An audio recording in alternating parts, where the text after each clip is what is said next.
कर रहा है, परंतु ठाकुर जी इतने कृपालु हैं कि उसको वर्णन करने के लिए कहीं कोई बिंब चाहिए, बेचारे को बिंब मिल नहीं रहा है, इसलिए उसने जो देखा है उसके आधार पर ही भगवान का वर्णन कर रहा है। परंतु ठाकुर इतने कृपालु हैं कि वे मन में ही विचार करते हैं कि ये जो वर्णन कर रहा है वो मेरी रूप माधुरी का वर्णन कर रहा है। इसके पास में कोई भाषा है नहीं, भाषा इसके पास में वही है चार चीजों से जुड़ी हुई, जाति गुण क्रिया यदच्छा। तो प्राकृत जो जाति गुण क्रिया यदच्छा उनका ही प्रयोग ये मेरी स्तुति में भी कर रहा है। परंतु ठाकुर इतने कृपालु हैं कि कृपालु होने पर वे उस वाणी को चिन्मय ही समझ लेते हैं, और चिन्मय ही वो वाणी है भी चिन्मय, और उसको भगवान चिन्मय ही समझ लेते हैं, और चिन्मय समझ करके उस वाणी के अनुसार उस भक्त को प्रेम फल प्रदान कर देते हैं।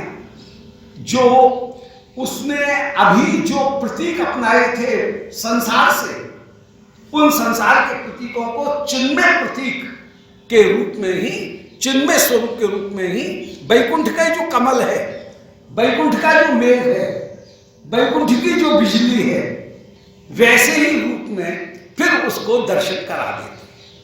तो यहां पर तो वो प्राकृत का वर्णन कर रहा है, प्राकृत वस्तुओं का आधार ले रहा है, परंतु अंत में जाकर के श्री प्रभु उसको वैकुंठ में चिन्मय जो स्वरूप है, उन चिन्मय स्वरूप का ही दर्शन कराते हुए विराजमान हो जाते हैं।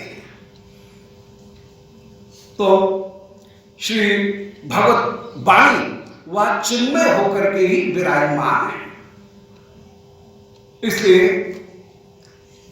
कृष्ण नाम कृपा करके जिह्वा के ऊपर जब प्रकट होते हैं तो कृष्ण नाम स्वयं चिन्मय है, और चिन्मय कृष्ण नाम कृष्ण चिन्मय कृष्ण को ही प्रकट कर देते हैं। वो यवन यही कह रहा है कि जिह्वा कृष्ण नाम करे, नामाने वर्जन, मेरी जीव कृष्ण नाम का गायन करती है। यदि कृष्ण कृपा होती है तो जीव कृष्ण नाम का गायन करती है, रोकने पर भी नहीं मानती है। न जाने की मंत्र औषधि करे हिंदू गण, हिंदूगण न जाने कौन सी मंत्र औषधि इनका पालन करते हैं। तो अभी तक का जो प्रवचन उसका निष्कर्ष ये कि वो परतत्व चिन्मय द्रव्य गुण क्रिया जाति इनसे युक्त होकर के विराजमान है। स्वयं वो एकमात्र तत्व है, परंतु लीला परक जो वस्तु हैं, उन लीला परक वस्तुओं के आधार पर उसका वर्णन चिन्मय द्रव्य जाति द्रव्य गुण और यदच्छा इनके द्वारा किया जा सकता है। प्राकृत जाति का वहां पर प्रयोग नहीं है, परंतु चिन्मय जाति चिन्मय वस्तुओं का प्रयोग वेद भी करेंगे, क्योंकि वेद भी तो भाषा ही रूप है, और भाषा है तो भाषा में चार चीजें आएंगी, जाति गुण क्रिया यदच्छा, ये चार चीजें आएंगी, तो वेद भी इनका प्रयोग करेंगे।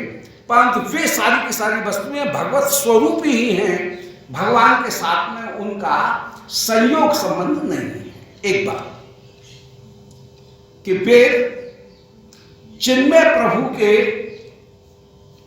वो परतत्व चिन्मय है, जाति गुण क्रिया यदच्छा से युक्त है, ऐसा जो परतत्व है उस परतत्व का वेद कहीं गायन करते हुए विराजमान होते हैं। वो गुण और क्रिया से युक्त होकर के विराजमान है, गुण क्रिया से रहित नहीं है, चिन्मय गुण क्रिया उसमें विराजमान है। कहीं एक अंश में जाति और यदच्छा भी चिन्मय रूप में उसमें विराजमान है, और वेद इन चारों के माध्यम से उस ब्रह्म का ही कहीं वर्णन करेंगे। अब नंबर 2, वेद जैसे वर्णन कर रहे हैं उसी प्रकार कृपा प्राप्त होने पर एक साधक की वाणी भी चिन्मय बन जाती है, और वह उन गुणों का वर्णन करने लगती है, उन क्रियाओं का वर्णन करने लगती है। इसलिए संत गणों की जो वाणी है वो भी परम परम वंदनीय हुई। केवल वेद वाणी ही नहीं, लौकिक भाषा में भी यदि कृष्ण के गुणानुवाद का गायन किया गया वह भी चिन्मय हुआ। अब लौकिक गुणों का जो गायन किया गया है उसमें जो उपमान दिए गए, जो बिंब इमेजेस ली गई, वो इमेज प्राकृति हैं, परंतु ठाकुर इतने कृपालु हैं कि वे ये समझते हैं कि ये जीव, इसके पास में कोई दूसरी इमेज थी नहीं, दूसरा कोई बिंब था नहीं। इसने जैसा देखा वैसा वर्णन कर रहा है, परंतु मेरा वर्णन कर रहा है। अरे मैं इसे अपने उस वास्तविक स्वरूप का दर्शन कराऊं, उस कमल का दर्शन कराऊं जो कमल वैकुंठ में है। ये अभी तो वर्णन कर रहा है कमल सरी के नेत्र, तोता जैसी नाक, बिंबा जैसे अधर, इसने जो देखा है उनका वर्णन कर रहा है। परंतु ये जो बिंबा है वो वैकुंठ की बिंबा, वैकुंठ का कमल संसार के कमल से तो न जाने कितना सुंदर होगा। तो श्री प्रभु उसके इस वर्णन को भी स्वीकार करते हैं और स्वीकार करके फिर उसे इसी नाम के बल पर जब वैकुंठ प्राप्त कराएंगे तो वैकुंठ में जो अपूर्व सुंदर वस्तुएं विराजमान हैं, उन सुंदर वस्तुओं का दर्शन करते हुए फिर वह वर्णन करने लगता है। तो ऊपर से देखने में लग रहा है कि हम संसार की चीजों का वर्णन कर रहे हैं, संसार की चीजों के माध्यम से भगवान का वर्णन कर रहे हैं, परंतु ठाकुर संसार की चीजों को भी के माध्यम से उस भक्त को यथार्थ में वैकुंठ के कमल, वैकुंठ के मेघ, वैकुंठ की बिजली, वैकुंठ के बिंबा, वैकुंठ के सुंदर जो जल सरोवर, उन सब का दर्शन करा देते हैं और दर्शन करा करके तब वह भगवान के पूर्ण माधुर्य का आस्वादन प्राप्त करते हुए विराजमान होता है। इसलिए अनिर्देश ब्रह्म का वेद रूपी चिन्मय वाणी के द्वारा वर्णन किया जा सकता है। अनिर्देश ब्रह्म का, फिर दोबारा कह रहे हैं, अनिर्देश ब्रह्म का कृपायुक्त प्राकृत वाणी के द्वारा भी वर्णन किया जा सकता है। ब्रह्मन ब्रह्मण्य निर्देशे निर्गुणे गुणवृत्तयः कथम चरन्ति श्रुतयः साक्षात संसतः परे। वेद स्तुति के प्रारंभ में राजा परीक्षित ने शुकदेव जी से प्रश्न किया कि ब्रह्म तुम्हारे अनिर्देश्य है, फिर भाषा के द्वारा उसका वर्णन कैसे किया जाएगा? वेद तो भाषा में है, भाषा के द्वारा वेद का वर्णन कैसे किया जाएगा? बोले नहीं, वेद भी चिन्मय है और वेद कृपा से युक्त है।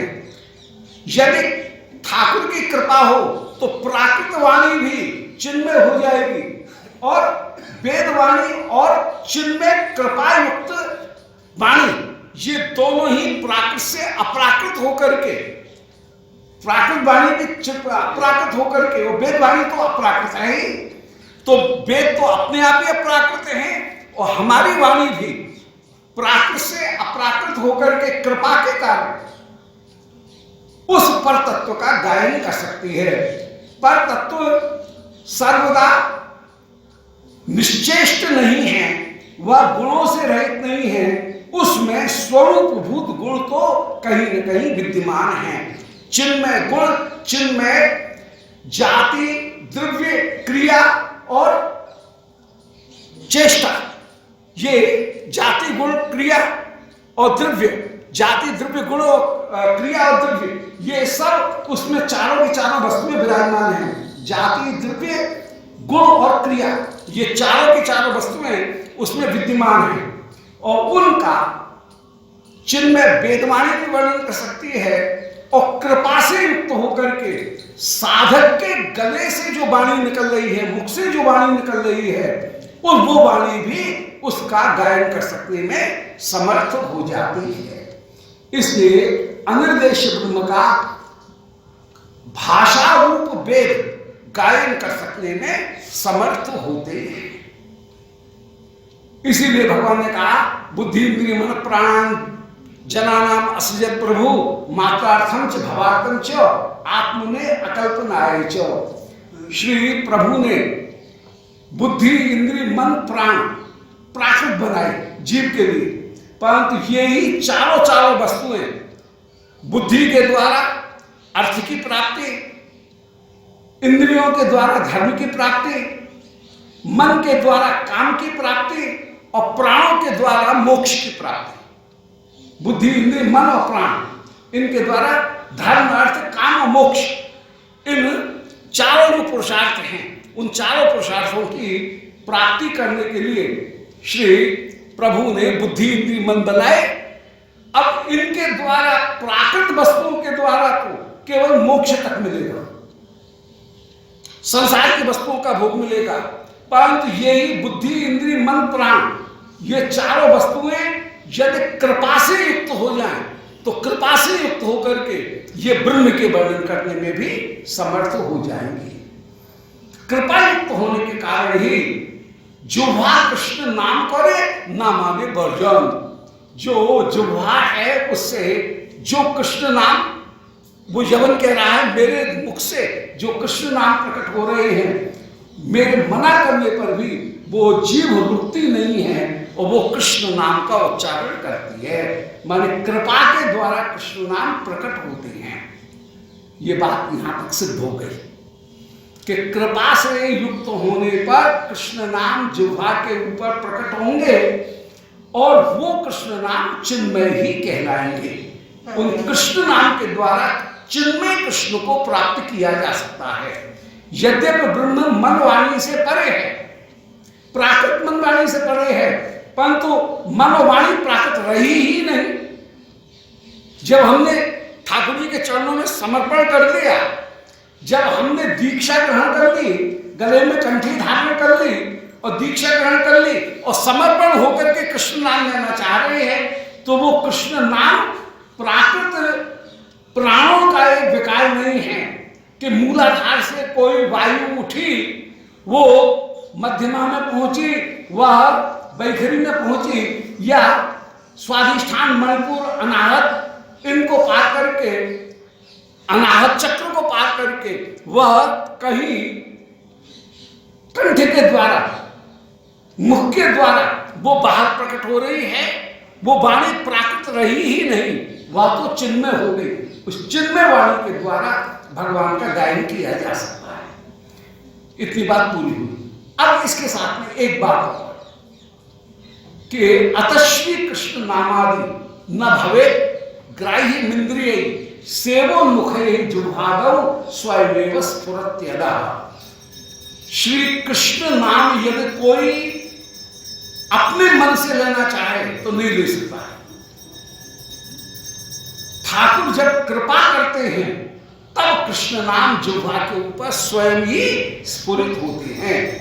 इसलिए कृष्ण नाम कृपा के द्वारा नामाभास लिया जा सकता है, परंतु कृष्ण नाम जो है वो कृष्ण नाम कृपा के द्वारा ही जिह्वा के ऊपर स्फुरित होंगे। ठाकुर जब कृपा करते हैं तो शुद्ध कृष्ण नाम प्रकट होंगे। अभी नाम का परम जो शुद्ध स्वरूप है, वो शुद्ध स्वरूप या कोई मैकेनिक भी, जब तो कृष्ण नाम तो कृष्ण नाम ही है, मैकेनिक जब भी कर रहा है, परंतु उस मैकेनिक जब करने पर भी कहीं अभी नाम का पूर्ण आनंदात्मक जो स्वरूप है वो सामने प्रकट नहीं होगा।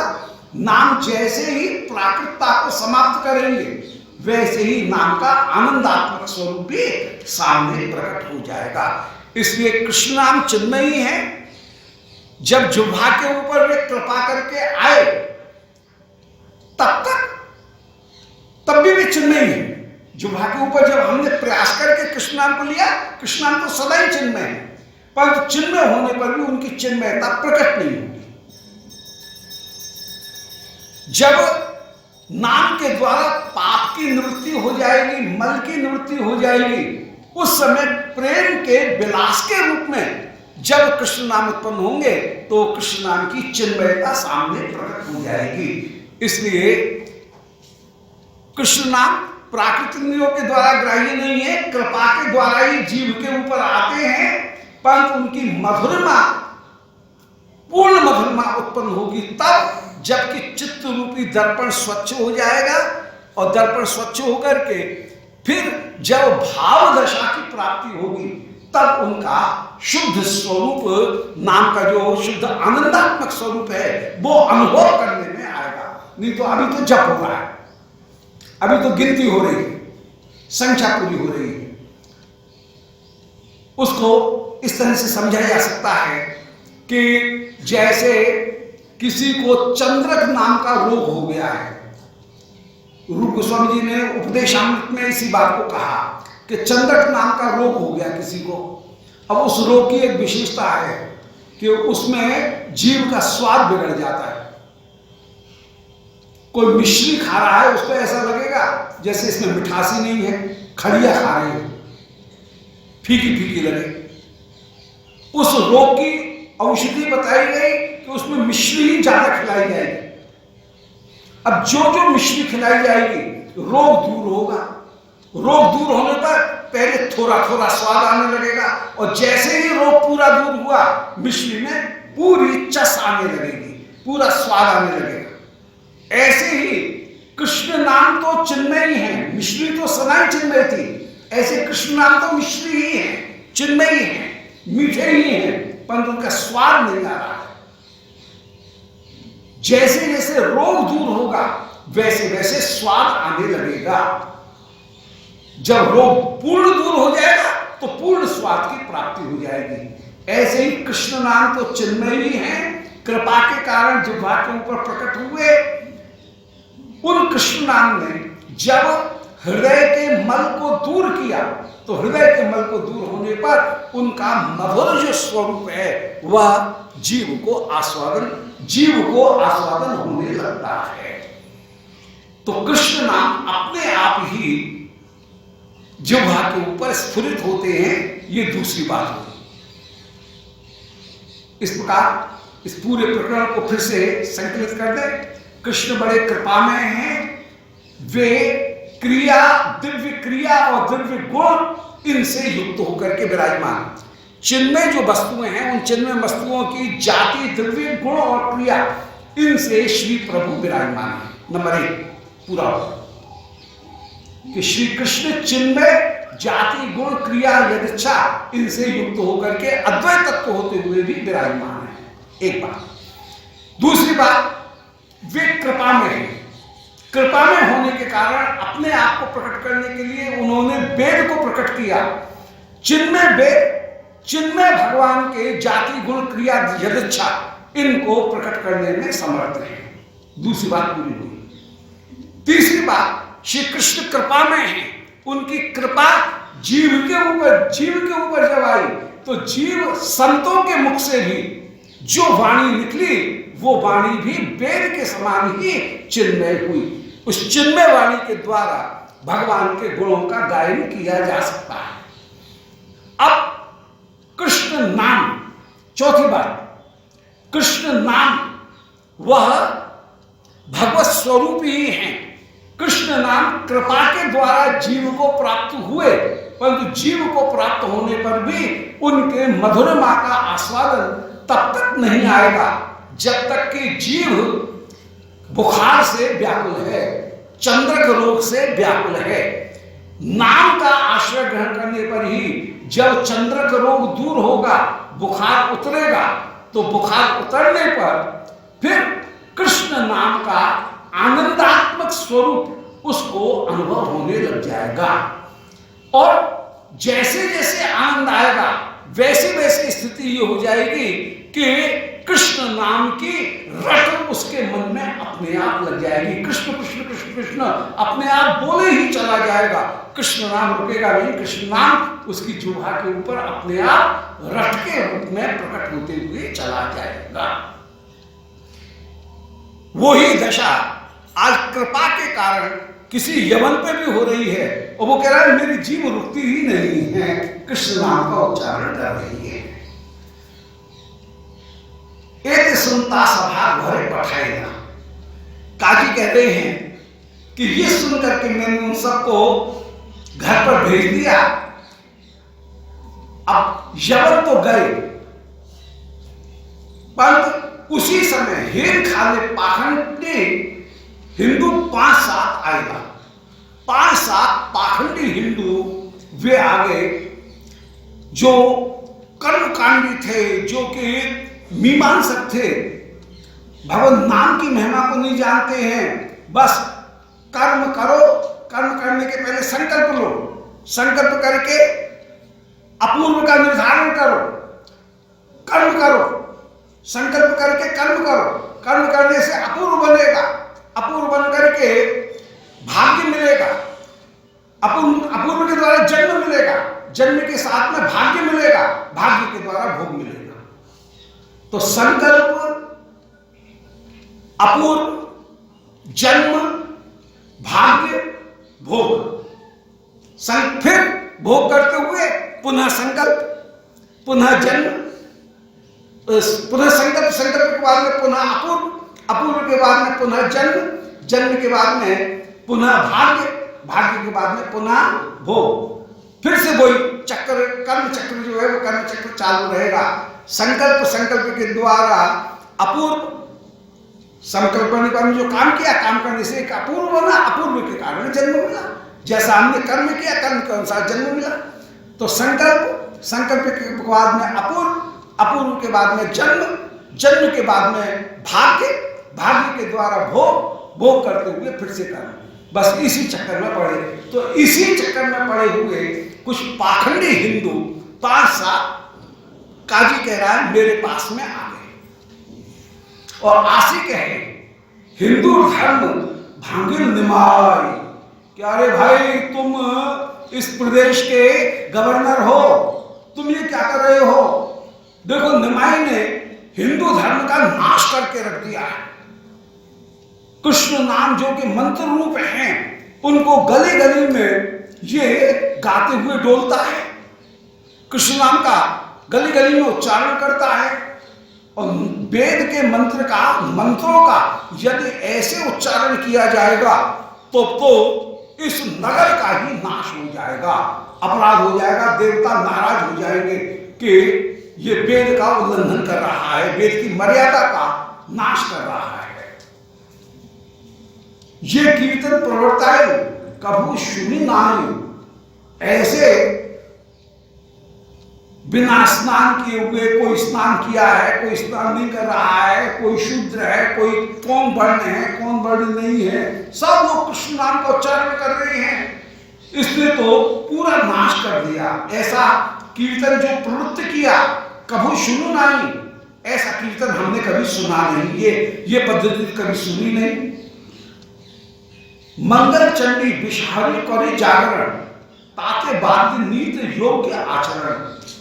इसलिए कहो ये कृष्ण नाम का उच्चारण बंद करें, बल्कि इसके स्थान पर मंगल चंडी, विषहारी चंडी, इनकी रत जगा करने के लिए व्यक्ति को रहना चाहिए।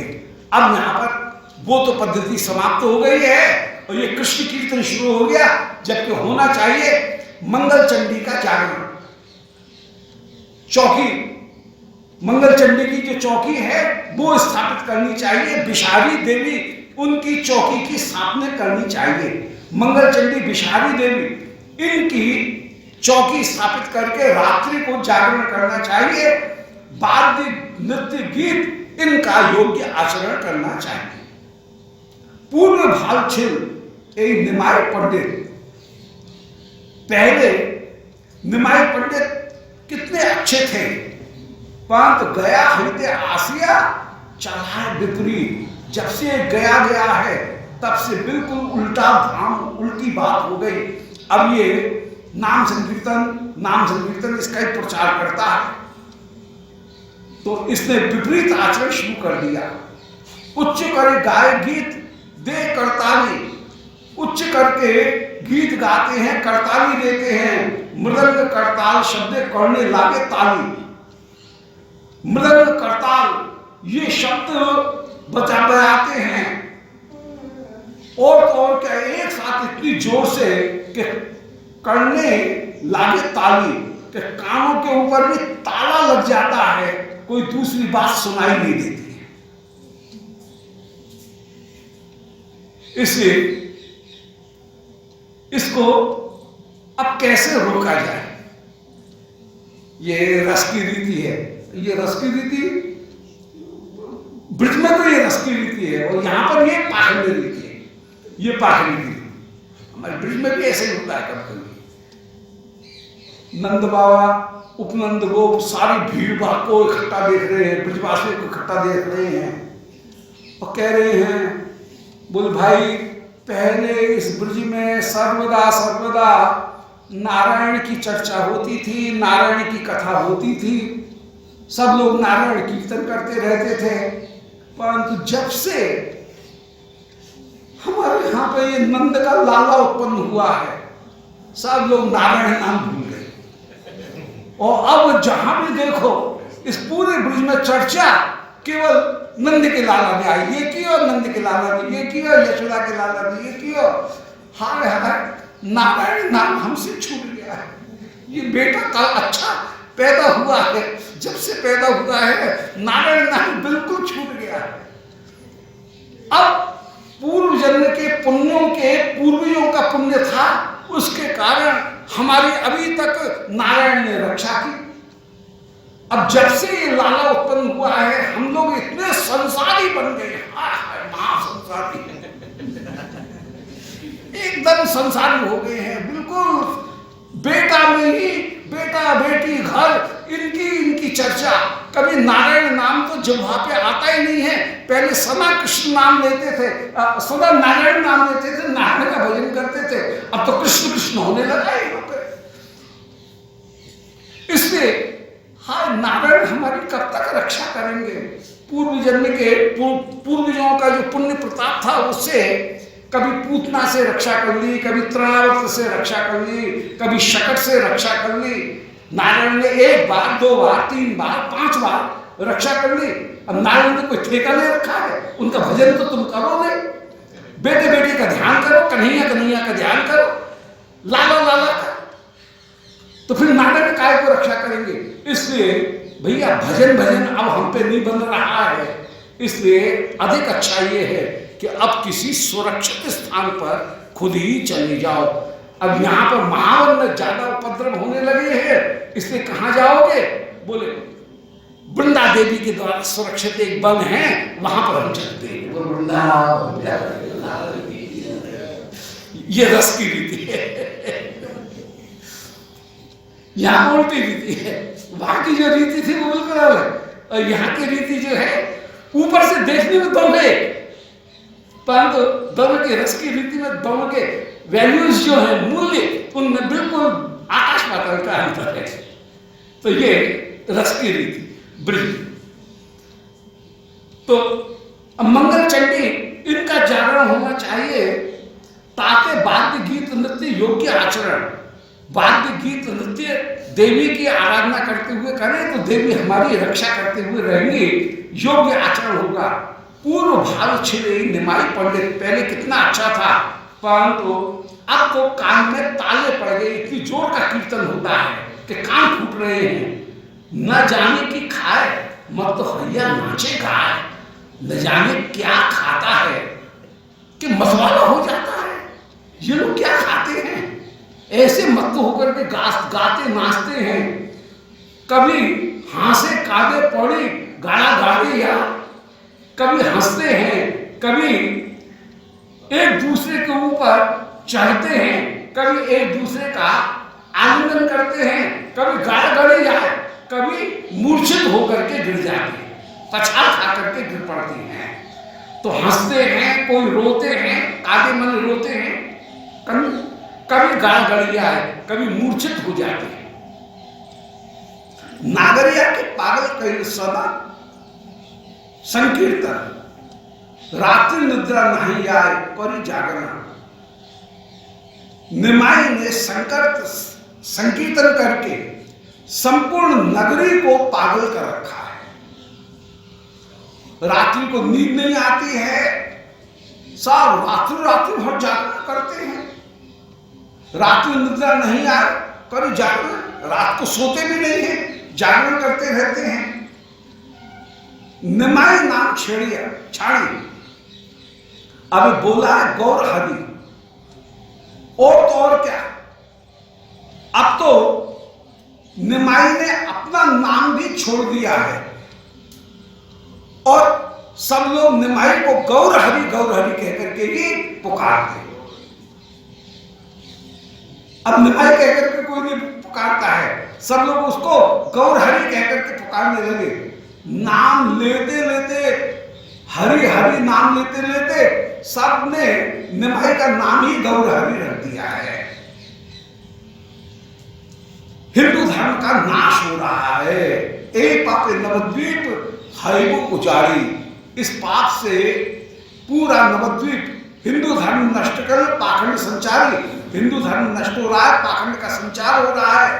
कृष्ण कीर्तन करे नीचे बार बार, नीच जाति के जो लोग हैं वे भी कृष्ण नाम का उच्चारण कर रहे हैं और नीच लोग यदि भगवान नाम का, कृष्ण नाम का उच्चारण करेंगे, वेद का उच्चारण करेंगे तो यही पापे नवद्वीप हैबे उजाड़, नवद्वीप का उजाड़ हो जाएगा।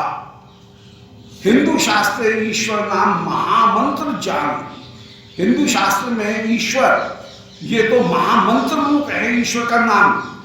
सब लोग सुने मंत्र वीर है हानि, सब लोग सुनेंगे तो मंत्र के प्रभाव की हानि हो जाएगी। बात उल्टी है, जो जो नाम किया जाएगा तो महिमा बढ़ती भी है। ग्रामीण ठाकुर तुम्हें सभी तुम्हार जन, निमाई बोलैया तारे करह बर्जन।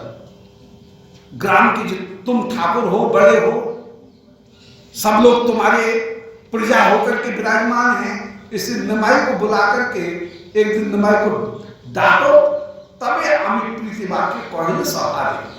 उस समय मैंने सबसे प्रीतिमय वाक्य कहे कि समय घर जा आमी निषेधे तारे, तुम घर जाओ, मैं निमाई को समझाऊंगा।